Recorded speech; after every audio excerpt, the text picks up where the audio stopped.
Bismillahirrahmanirrahim. Innal hamdalillah wassalatu wassalamu ala man la nabiyya ba'dah.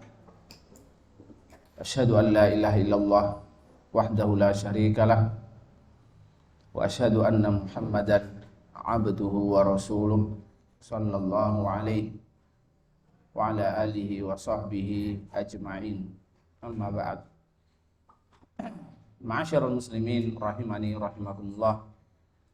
Kita masih membahas tentang muqaddimah dari kitab Ta'dzimul Ilmi. Dan kita sebutkan pada pertemuan yang lalu tentang beberapa fawaid dari yang kita ambil dari perkataan penulis, ya, bahwasannya seorang guru harus punya kasih sayang dan seorang murid harus punya sifat menghormati dan memuliakan, menyayangi gurunya, karena dengan demikian ilmu itu akan mudah diserap oleh sang murid. Kemudian pada kali ini kita menyebutkan tentang ta'dzimul ilmi fi qulubi at-tullab. Itu bagaimana kita menanamkan pengagungan sebuah ilmu dalam diri seorang siswa. Jadi ilmu itu akan diserap kalau siswa itu merasa butuh. Ilmu itu akan diserap kalau siswa itu memang cinta dengan ilmu. Maka beliau mengatakan wa'a wa nusyai'in alal wusul ila i'zamil ilmi wa ijlali, dan sesuatu yang paling membantu untuk bisa sampai pada derajat i'zamil ilmi, itu memuliakan, mengagungkan ilmu, wa ijlali, yaitu ma'rifatu ma'aqidi ta'zimi, yaitu mengenal poin-poin cara mengagungkan ilmu. Wahiyal usul al-jami'ah, dan ini adalah kaidah umum al-muhaqqiqah li'azamatil ilmi fil qalbi, yang bisa mewujudkan perasaan mengagungkan ilmu dalam hati. Faman akhadha biha kana mu'azziman lil ilmi mujillan lahu, maka barang siapa yang bisa mengamalkan, mengambil, ya, pembahasan-pembahasan bab, ikatan-ikatan yang akan disebutkan oleh penulis, berarti itu telah mengagungkan ilmu, memuliakan ilmu. Wa man dhayya'aha, dan barang siapa yang menyia-nyiakan, fali nafsihi adha, maka sesungguhnya dia telah menyia-nyiakan dirinya sendiri, bukan menyia-nyiakan ilmu. Wali hawahu ato, dan barang siapa yang menyia-nyiakan dan tidak mengagungkan ilmu, berarti dia telah mengikuti, mentaati hawa nafsunya. Fala yalumanna in fatara anhu illa nafsah, maka janganlah mencela kecuali dirinya sendiri apabila ternyata dia adalah orang yang paling malas, paling tidak peduli dengan ilmu.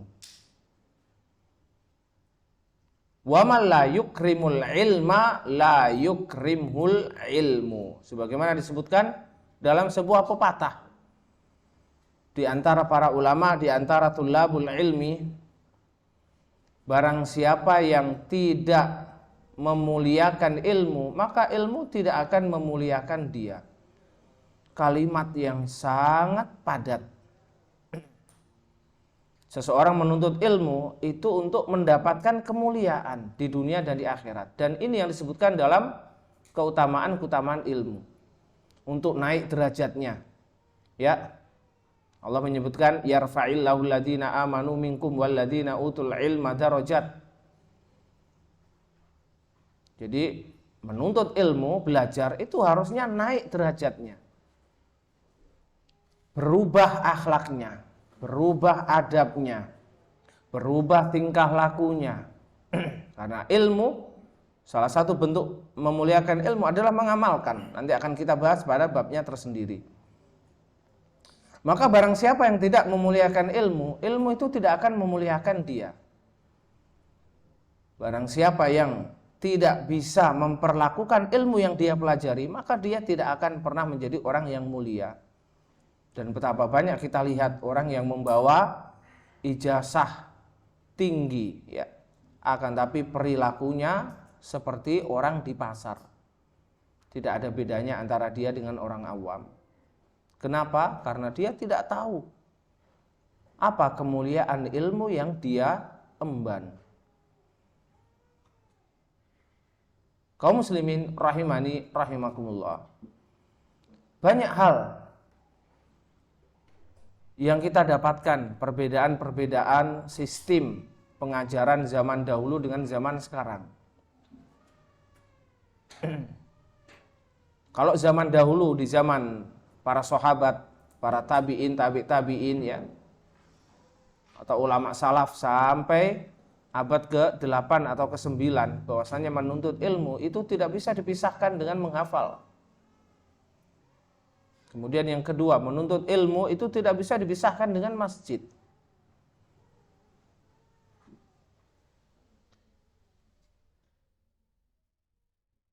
Kemudian yang ketiga, menuntut ilmu itu tidak bisa dipisahkan dengan rihlah. Rihlah itu melakukan perjalanan. Dan masih banyak contoh-contoh yang lain. Maka seseorang ketika menuntut ilmu, mengajarkan pada muridnya dan mengikuti tata cara yang disebutkan oleh para ulama, dia akan mendapatkan keberkahan ilmu.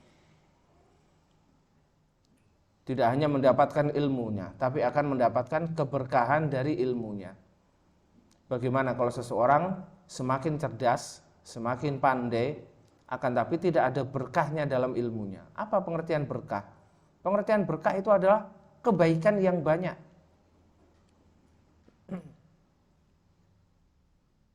Dia tidak mendapatkan kebaikan dari ilmunya, orang lain juga tidak mendapatkan kebaikan dari ilmunya.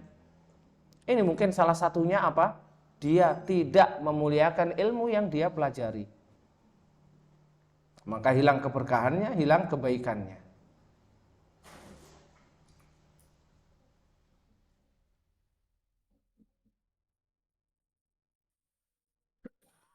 Wa sana'ti bil qaul bi idznillah ala isrina ma'kidan. Dan dengan izin Allah, insyaallah kita akan memulai pembahasan, ya, kita akan membahas dalam 20 bab. Yu'azzam bihal ilmu, dengan 20 bab itu dikatakan ilmu bisa dimuliakan. Wa min ghairi bastin lima bahisiha, tanpa memperluas atau memperpanjang pembahasan-pembahasannya. Fa innal maqam la yahtamil, sesungguhnya makomnya itu tidak memungkinkan untuk dibahas sepanjang itu. Akan tapi apa? Sebagai isyarat bagi kita semua, ketika kita membaca kitab-kitab yang lain, kita faham, ya, pembahasan ini mungkin masuk dalam bab ini, pembahasan ini mungkin masuk dalam bab ini. Maka untuk memperkaya itu adalah tugas kita untuk membaca kitab-kitab yang lain. Wal ityan ala ghayati kulli ma'kidin yahtaju ila zamanin madid, dan untuk mendatangkan ala ghayah kulli ma'kidin, tujuan dari setiap bab itu membutuhkan waktu yang lama. Wal murad huna at-tabsirah wat tadhkir, akan tapi maksudnya di sini dalam penyebutan setiap bab itu hanya apa? Tabsirah, sebagai pengetahuan, wa tadzkir, dan pengingat. Wa qalilun yabqa fayanfa khairun min katsirin yulqa fayurfa. Wa qalilun yabqa, maka sedikit yang tetap dikenang, sedikit yang tetap dihafal, yabqa, yabqa tetap ada, tetap dihafal, tetap diingat. Fayanfa, kemudian memberi manfaat, khairun, itu lebih baik. min katsirin daripada banyak sekali, yulqa diberikan, fayurfa tapi diangkat atau hilang. Dan ini juga salah satu kaidah dalam apa? Dalam dunia pendidikan. Jadi memberikan yang sedikit, difokuskan sedikit, dan itu bisa difahami, bisa dihafal oleh siswa, dan mereka bisa mempraktekkan, dia bisa memberikan contoh-contoh yang lain. Itu lebih baik daripada banyak akan tetapi tidak ada yang dihafal. Maka seharusnya setiap guru itu harus punya ringkasan-ringkasan dari masalah-masalah yang mungkin bisa diringkas seringkas mungkin, ya.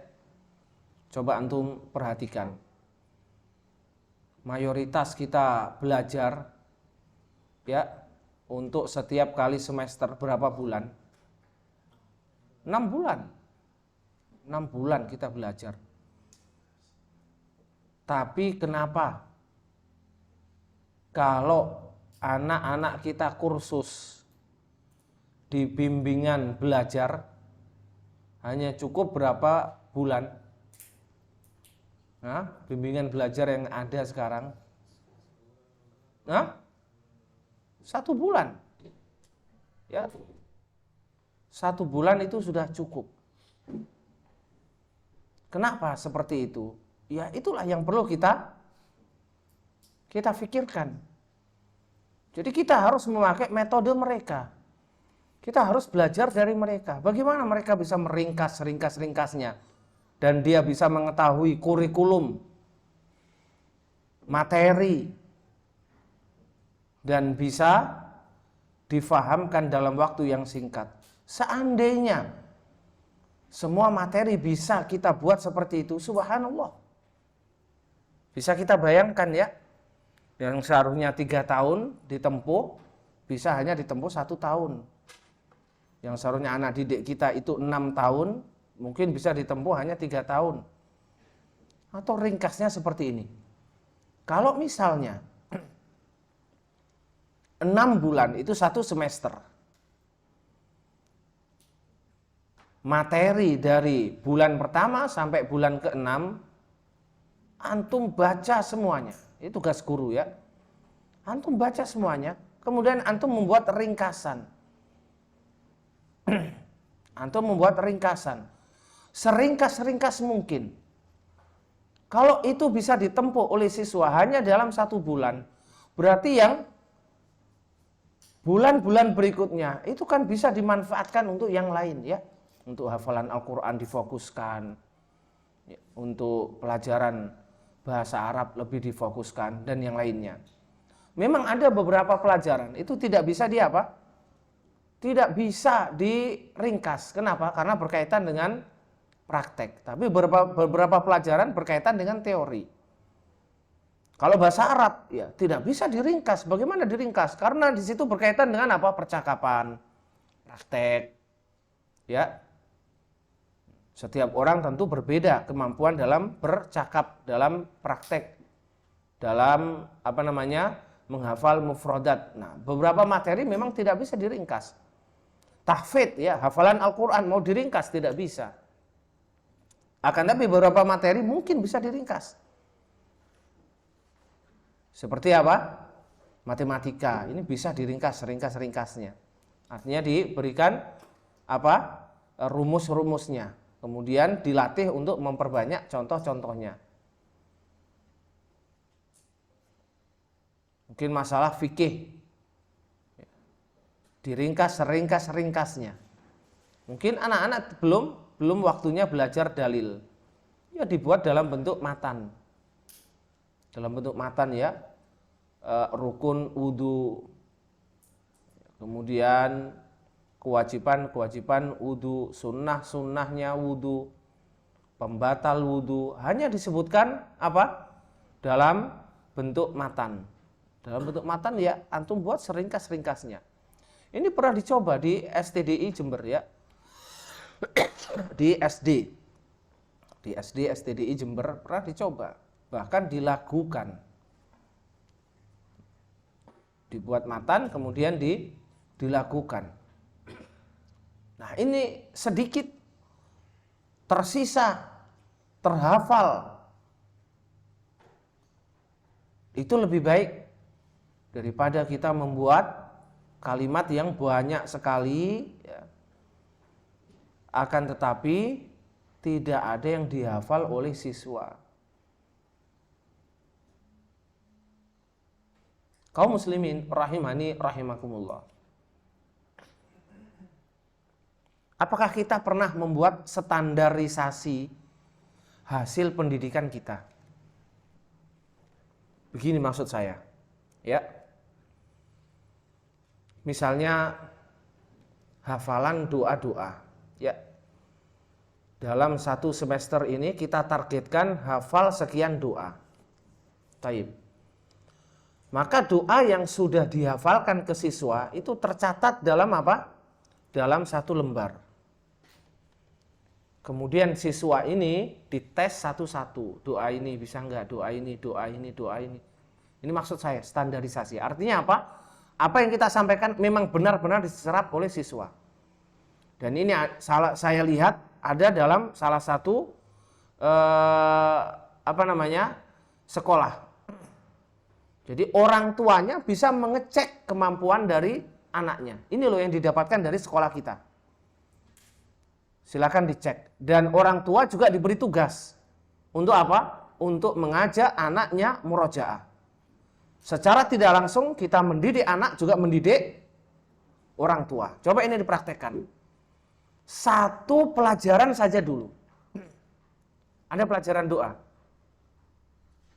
Di SD ada pelajaran doa. Hah?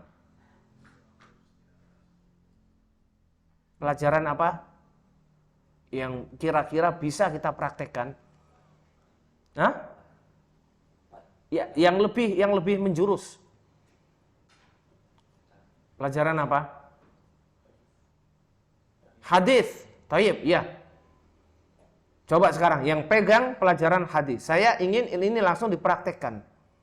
Karena kita masuk dalam dunia pendidikan ya. Semuanya ini guru-guru. Jadi kita harus langsung ada praktek nyatanya.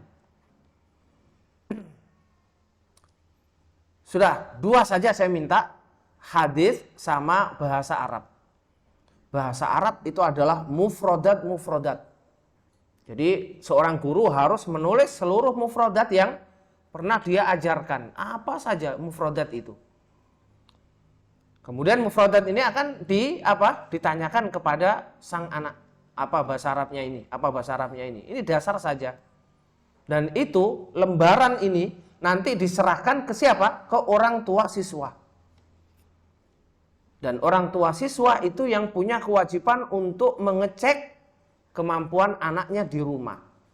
Ya paling tidak habis maghrib, habis isya ya suruh duduk di ruang tamu bersama anaknya, orang tuanya suruh ngecek. Walaupun tidak semuanya, ya mungkin ada berapa lembar, 3 lembar mufrodat.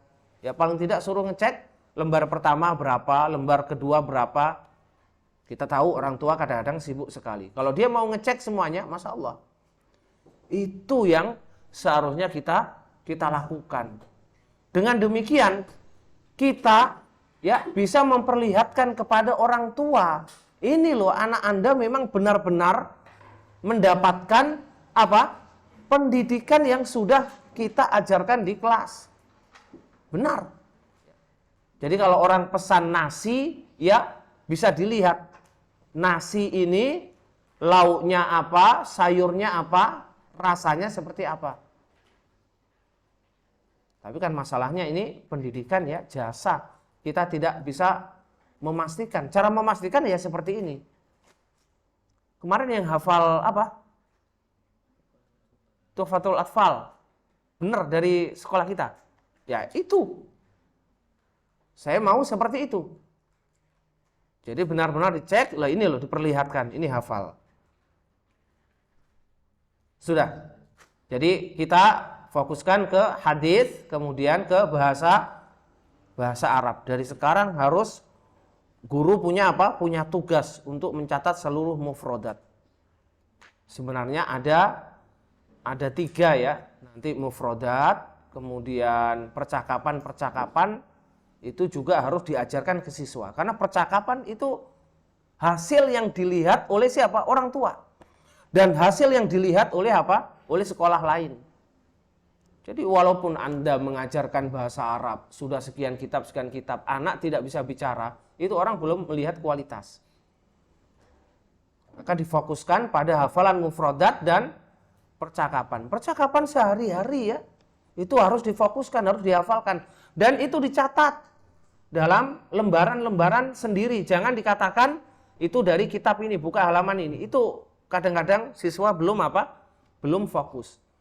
Tapi lembaran yang Anda buat, itulah ya standar kualitas dari apa yang Anda ajarkan. Nanti di rumah orang tuanya tinggal ngecek. Ya, kaifa haluk, apa jawabannya? Ya, min aina anta, apa jawabannya? Nah, diberitahukan kepada orang tua. Waalaikumsalam. Diberitahukan kepada orang tua bagaimana cara mengajak anak ini mengulangi pelajarannya. Bagaimana caranya? Seperti ini, seperti ini, seperti ini. Nah, ini ke depan nanti taklim wali murid ya akan kita arahkan ke sana. Jadi ada sinkron antara pendidikan di sekolah dengan di rumah. Kita mengajar anaknya dan juga kita ingin mengajar orang tuanya. Taib. Maka ilmu apapun yang Anda ajarkan kepada siswa, kalau itu tidak membekas, maka tidak akan ada manfaatnya dan tidak ada kebaikannya. Maka ilmu itu ditanamkan agar benar-benar membekas dalam diri seseorang. Makanya para sahabat radhiyallahu anhum, mereka menghafal Al-Quran itu berapa ayat? 10 ayat. Mereka menghafal Al-Quran itu 10 ayat. Dan tidak akan menambah 10 berikutnya hingga mereka hafal dan mereka amalkan. Mereka hafal, mereka fahami maknanya, tahu penafsirannya, kemudian mereka amalkan, baru menambah 10 ayat lagi. Betul-betul membekas. Maka mereka menjadi generasi terbaik.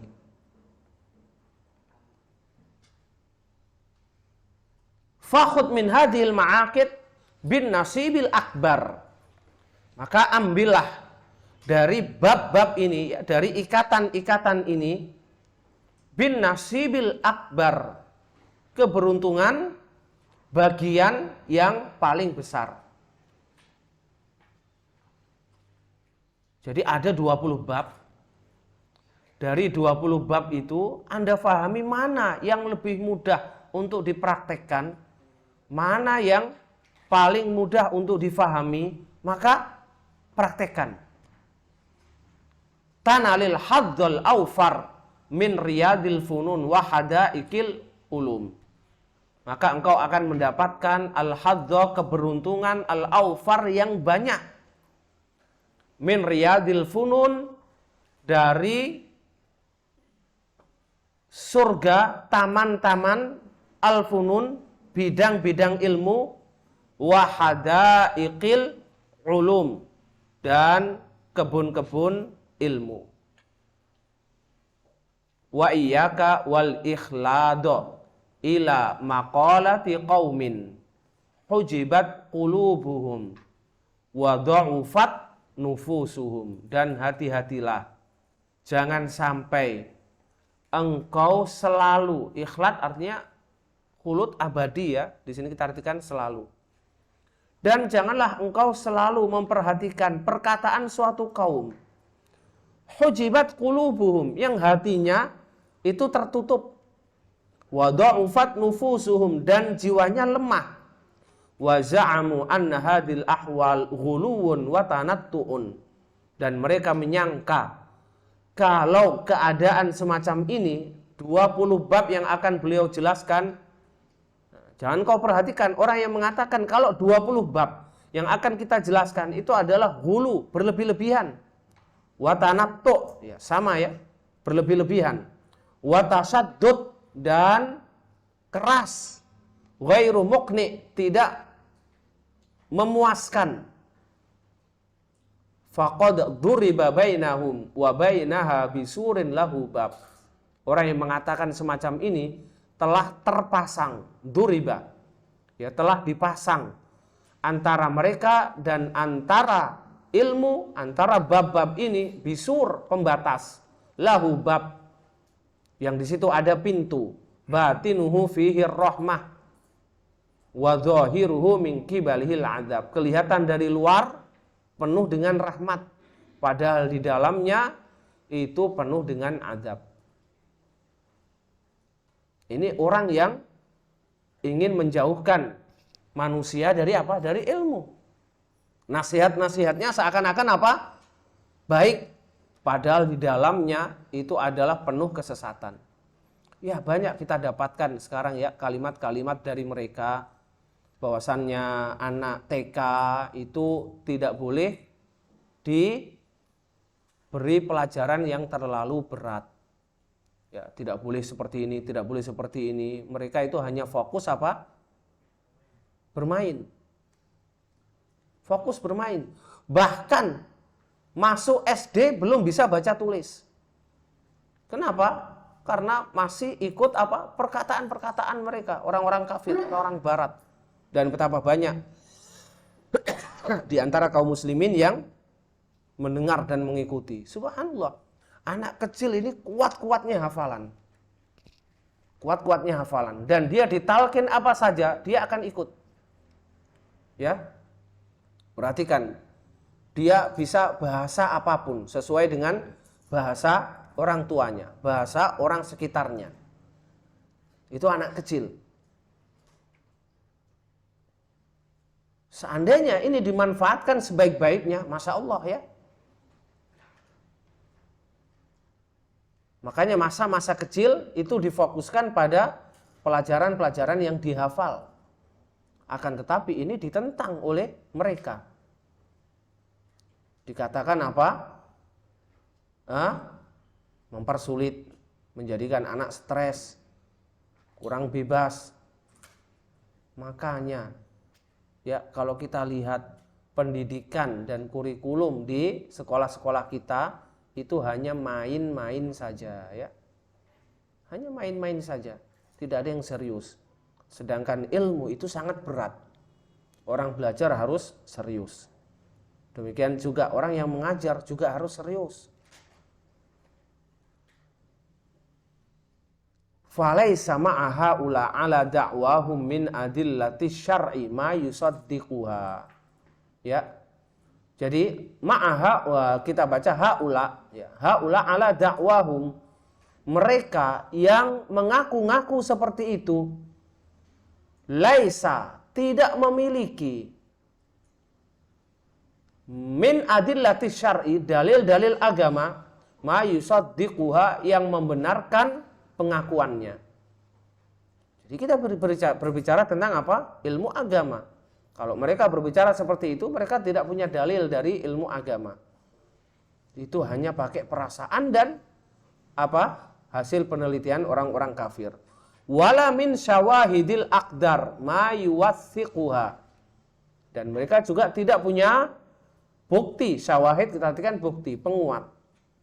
Al-aqdar yaitu penelitian yang ada di sekitarnya. Ma yuwathiquha, yang memperkuatnya. Kenapa? Karena di zaman dahulu dikatakan seorang thalibul ilmi itu kalau selesai membaca tafsir Ibnu Katsir, disebut thalibul ilmi kalau dia sudah menghafal sekian hadis. Jadi di zaman itu standar ya thalibul ilmi itu sekarang standar ulama besar di zaman kita. Sahih Bukhari, Sahih Muslim itu sesuatu yang sudah wajar di zaman itu. Ya. Di zamannya Sibawai punya tulisan ya, punya karya yang sangat besar, namanya Alkitab. Itu berbicara tentang ilmu bahasa. Bahasa apa? Bahasa Arab. Berbicara tentang ilmu-ilmu bahasa. Itu Sibawai. Dikatakan kalau seseorang bertanya, kamu punya kitab, hingga tidak terbayang kepada nama kitab yang lain kecuali kitab Sibawai. Ya seperti zaman sekarang ya, kamu punya kitab Sahih, maksudnya apa? Sahih Bukhari. Ya, kamu punya tafsir, maksudnya tafsir Ibnu Katsir. Sampai seperti itu. Bahkan setiap rumah di antara kaum muslimin, itu selalu menyimpan kitab Sibawai. Itu mengisyaratkan kepada kita bagaimana semangat mereka dalam mempelajari bahasa Arab, semangat mereka dalam belajar. Itu baru kitab bahasa, belum kitab-kitab yang lain.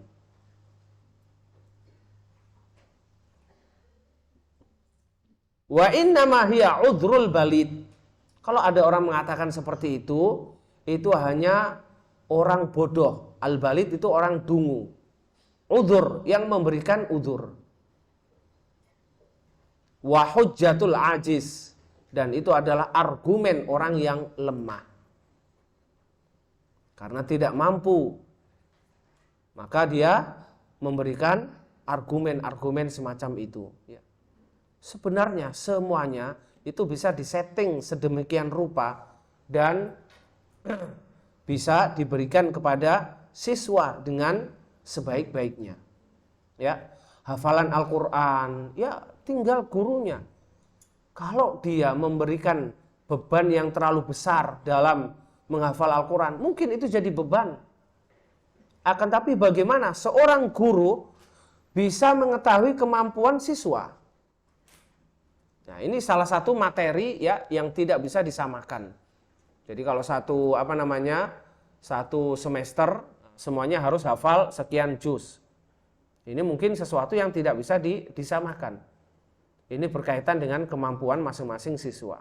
Kecuali kalau seleksinya tinggi. Kalau punya seleksi tinggi bisa. Ya. Tapi kita kan belum sampai ke sana ya. Beberapa pondok di Jawa itu memiliki seleksi yang sangat tinggi. Jadi dari sekian yang daftar itu hanya diambil sepertiganya. Anda bisa bayangkan seleksinya sangat apa? Sangat tinggi. Dari 600 yang diterima paling 200, kadang tidak sampai 200. Ke depan kita harus seperti itu. Kalau punya seleksi yang tinggi semacam ini bisa dibuat target. Kita tidak akan meluluskan siswa yang tidak mencapai target seperti ini. Ya, misalnya hafalan. Kita tidak akan meluluskan siswa yang belum hafal 1 juz dalam 1 semester misalnya. Berarti bisa apa? Bisa dipacu. Dan itu sebagai motivasi. Akan tapi apakah kita bisa mempraktekkan seperti itu? Ke depan harus. Ya, ke depan itu harus. Bahwasanya hafalan Al-Qur'an itu menjadi apa? Menjadi motivasi untuk kelulusan. Dulu di Jamiah Islamiyah, Universitas Islam Madinah, dulu ya, itu hafal Al-Qur'an menjadi syarat mutlak untuk kelulusan. Jadi kalau belum hafal Qur'an ya tidak dinyatakan lulus. Tapi setelah itu dikurangi ya. Subhanallah. Jadi kualitasnya menurun.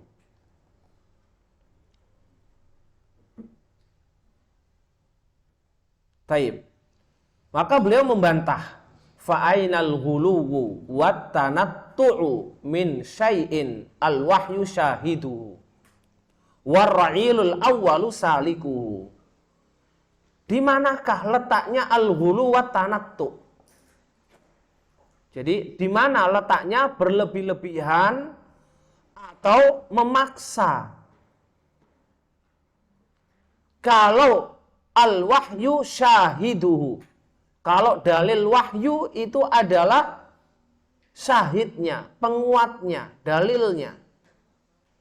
Warra'ilul awal salikuhu, dan generasi-generasi awal itu sudah mempraktekkannya. Jadi mana yang namanya ghulu wa tanattu? Kalau itu memang sudah ada dalam wahyu. Dan itu sudah dipraktekkan ar-ra'il al-awwal, generasi pertama, salikuhu yang mereka sudah jalani. Mereka sudah mempraktekkannya. Fakullu ma'qidin minha sabitun bi ayatin muhkamatin. Maka setiap poin, setiap bab itu ada dalilnya dari ayat muhkamat. Dari ayat yang terang. Au sunnatin musaddaqah.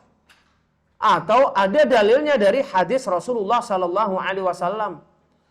Au asarin an khairil qurunil madiyah. Atau nukilan-nukilan dari generasi terbaik al-madiyah terdahulu. Jadi mana yang namanya tanatu? Kita ini ingin mencontoh keberhasilan umat terdahulu dalam pembelajaran, dalam menyampaikan ilmu, dalam mendidik, dalam mengkader generasi-generasi. Kita mencontoh mereka. Contohnya seperti apa? Seperti ini. Kemudian dikatakan, ini jangan berlebih-lebihan. Ini membuat siswa stres. Ini, maka kita katakan, di mana letaknya? Kalau ini sudah dipraktekkan oleh generasi awal, ini sudah apa? Ada dalilnya dalam Al-Quran, ada dalilnya dalam hadis Nabi. Dan ini sudah apa? Sudah kelihatan kualitasnya di zaman itu. Kaum muslimin rahimani rahimakumullah. Sekarang kalau kita lihat, kita analisa, ulama yang hafal Sahih Bukhari sangat jarang. Ya. Ulama yang hafal Sahih Muslim sangat jarang atau mungkin tidak ada. Ulama yang hafal Kutubus Sittah, ya, Sahih Bukhari, Muslim, ditambah lagi dengan apa? Sunan Abu Dawud, Tirmidzi, Ibnu Majah, An-Nasa'i, atau Kutubu Sab'ah, ditambah lagi dengan apa? Ditambah lagi dengan Sunan Imam Ahmad, dan seterusnya. Kita belum dapat majelis-majelis seperti itu. Baru di Madinah. Di Madinah yang selalu konsekuensi Syekh Abdul Muhsin Al-Abbad. Ini menunjukkan bahwasannya dari segi keilmuan kita masih jauh dengan zaman-zaman para sahabat. Coba kita hitung, ya. Coba kita hitung.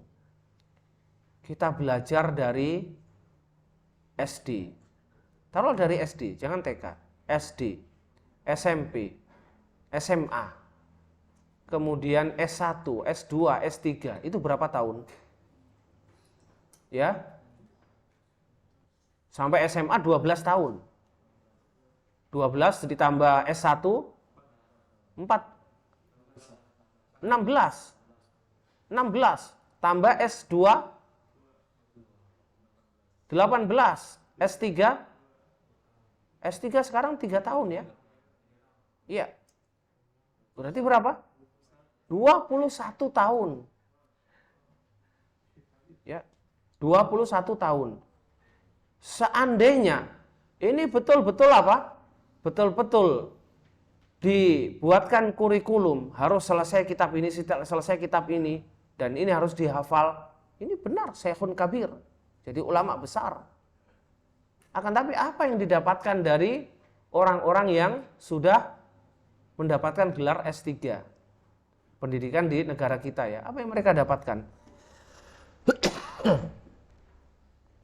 Maka kita harus punya perencanaan ke sana ya. Kita harus punya perencanaan ke sana.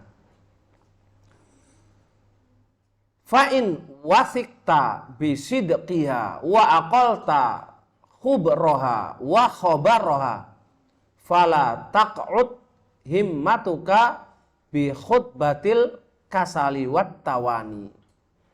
Apabila wasikta bisidqiha, engkau yakin, wasiqah itu percaya, bisidqiha dengan kebenaran,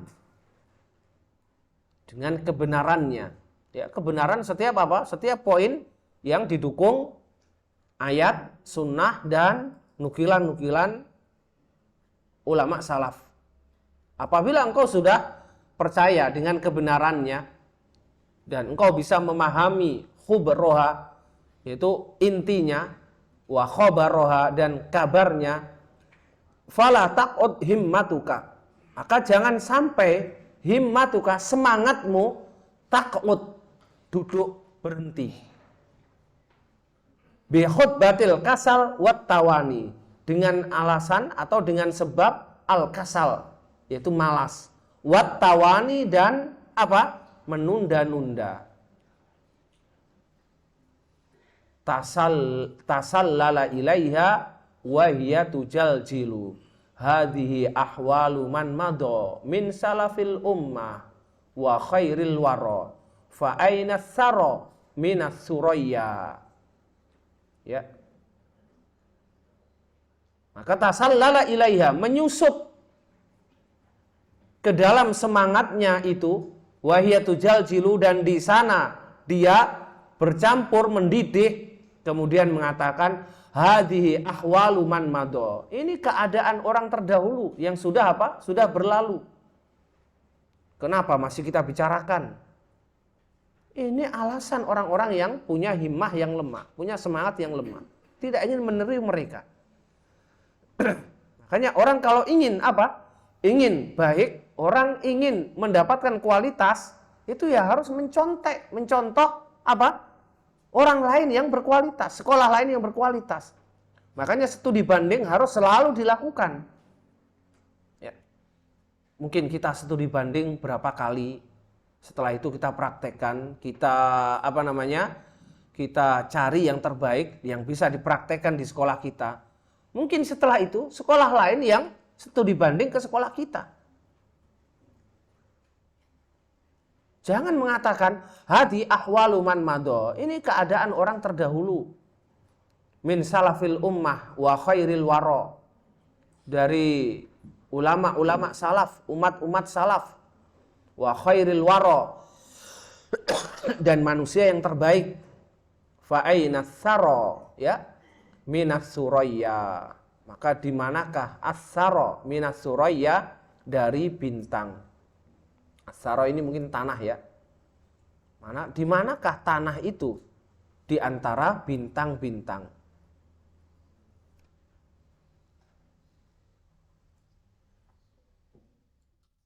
As-suraya itu bintang, ya, atau awan, sesuatu yang ada di langit.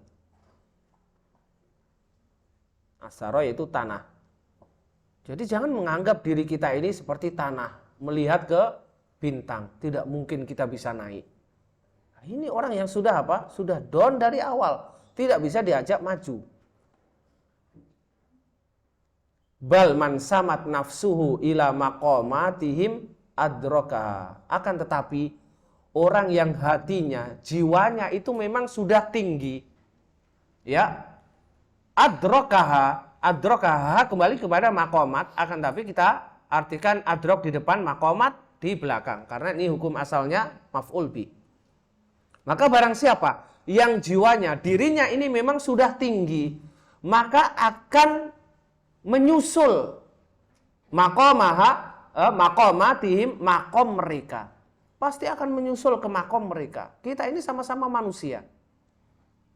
Dan kita sama-sama dibimbing wahyu. Barang siapa yang mengamalkan wahyu seperti yang mereka amalkan, akan dapat kemuliaan yang sama seperti yang mereka dapatkan. Ya, kita ingin menjadi umat yang mulia, umat yang punya izzah, umat yang ditakuti, umat yang punya kejayaan. Kemudian kita tidak ingin meniru mereka, mustahil. Ya.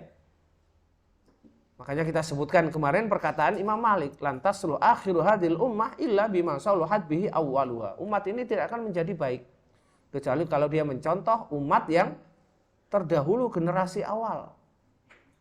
Karena itu yang sudah dinas oleh Rasulullah. Ya, khairun nasi qarni, sebaik-baik generasi itu adalah generasiku. Setelahnya itu akan berkurang. Maka tidak mungkin kita bisa mencetak sesuatu yang lebih baik dari para sahabat. Maka disebutkan dalam sebuah syair, fatashabbahu illam takunu mithlahum. Maka cobalah engkau meniru walaupun engkau tidak bisa persis seperti mereka. Inna tashabbuha bil kiram falahu. Sesungguhnya menyerupai orang-orang yang mulia itu sudah sebuah keberuntungan. Ya, bertemanlah dengan orang baik, tirulah adab mereka, tirulah akhlak mereka. Dengan meniru itu sudah sudah menjadi keberuntungan bagi Anda. Dan ini nanti akan kita bahas dalam pembahasan tersendiri tentang adab dan akhlak. Kedudukan adab dan akhlak dalam menuntut ilmu. Jadi sebelum seseorang menanamkan ilmu pada anak didik itu harus diajarkan adab dan akhlak dulu. Adab dan akhlak apa? Dalam menuntut ilmu, adab dan akhlak terhadap guru. Ya. Ini harus ditanamkan lebih dahulu. Karena itu salah satu bentuk mengagungkan ilmu. Dan itu salah satu bentuk menanamkan ilmu dalam hati mereka. Maka orang yang adabnya, akhlaknya jelek itu berarti tidak menghormati ilmu. Demikian juga berarti dia tidak menghormati guru. Itu orang yang sudah tertahan, orang yang tertutup dan tidak akan mendapatkan ilmu dari apa yang disampaikan oleh guru. Kaum muslimin rahimani rahimakumullah. Oleh sebab itu, salah satu ulama melihat muridnya itu tidak beradab, tidak berakhlak. Dia mengatakan apa?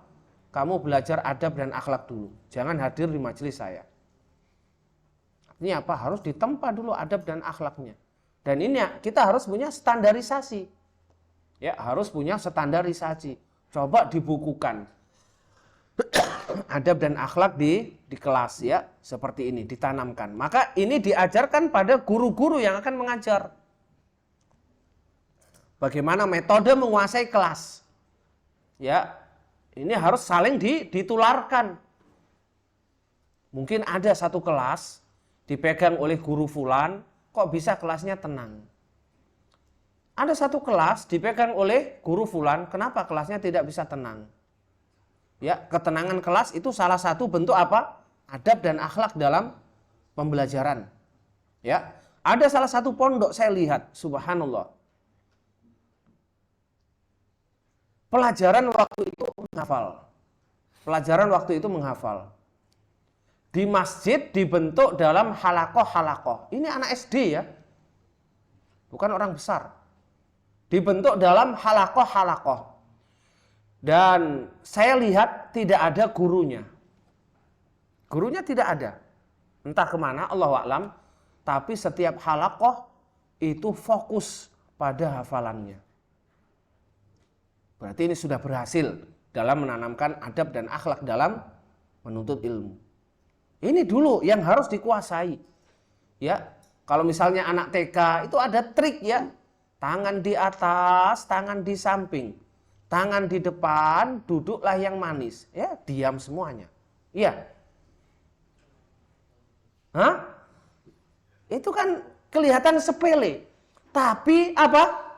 Semuanya jadi diam. Masih ada yang bicara di sana, diulangi lagi. Fatimah, ya. Diulangi lagi. Ini kelihatan sepele, tapi subhanallah. Ketika ini disampaikan, ya, ketika ini diisyaratkan, mereka langsung sama-sama teriak, kemudian setelah itu diam semuanya. Nah, biasanya kalau di sini saya dengar ya, duduk anak soleh. Nah, ini yang sering kita dengar. Kalau saya dulu di TK ya seperti yang saya sebutkan di atas. Fa'ashhid qalbak hadhil ma'aqid. Ya, maka bukalah hatimu sebagai saksi untuk mempelajari bab-bab ini. Wa tadabbar mangqulaha wa ma'qulaha. Maka tadabburi, fahami. Mangkul yaitu dalil-dalilnya, wa ma'qulaha dan maknanya. Wastambit mantuqaha wa mafhumaha, dan ambillah istimbat dari konteksnya. Mantuk itu konteks. Wa mafhumaha dan mafhumnya. Ya, mafhum ini di luar konteks. Apa istilahnya? Konteks tekstual dan konteks. Iya, tekstual dan kontekstual. Dari mantuk ini teksnya. Mafhum ini kontekstualnya. Jadi sebuah hukum itu bisa diambil dari langsung lafadznya. Ada sebuah hukum itu bisa diambil dari mafhumnya. Ya. Fal mabani khazainul ma'ani. Maka al mabani, ya, bangunan itu adalah simpanan dari sebuah makna. Artinya apa? Artinya dalam memahami pembahasan yang akan kita bahas, itu jangan hanya terfokus pada apa yang saya sampaikan.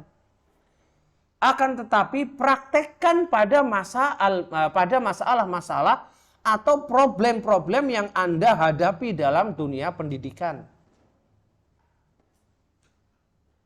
Dan ini adalah salah satu yang harus dimiliki oleh seorang guru, ya. Jadi seorang guru tidak boleh dia mengajarkan itu hanya fokus pada kitab saja. Ya, kitab ini saja yang bisa mengajarkan. Tidak bisa memperkaya dan tidak bisa mengambil contoh dari masalah-masalah yang lain. Jadi harus ada pengembangan. Jadi yang akan beliau sampaikan ini sangat ringkas. Pengembangannya diserahkan kepada Anda. Ya. Maka seorang guru harus punya apa? Pengembangan dalam materi yang dia sampaikan, ya, dikembangkan seperti ini, ya, mungkin dengan contoh baru, mungkin dengan masalah baru, ya. Menanamkan tentang adab dan akhlak, bagaimana kalau ketemu orang tua, bagaimana kalau ketemu sama tetangga, bagaimana kalau ketemu sama guru, ya. Jadi ketika siswa ketemu dengan guru itu mengucapkan salam, ya, berjabat tangan, nah itu sudah adab akhlak, itu harus selalu ditanamkan, harus selalu ditanamkan. Jangan sampai ketemu gurunya cuek. Subhanallah, kalau sudah cuek di waktu sekarang, mungkin cuek nanti juga ketika besar. Ingat bahwasannya cintanya seorang siswa kepada guru, ya, selama dia belajar itu akan membekas sampai nanti besar. Itu akan membekas. Ketemu di jalanan, subhanallah ini guru saya dulu, ya. Kaum muslimin rahimani rahimakumullah. Kita ambil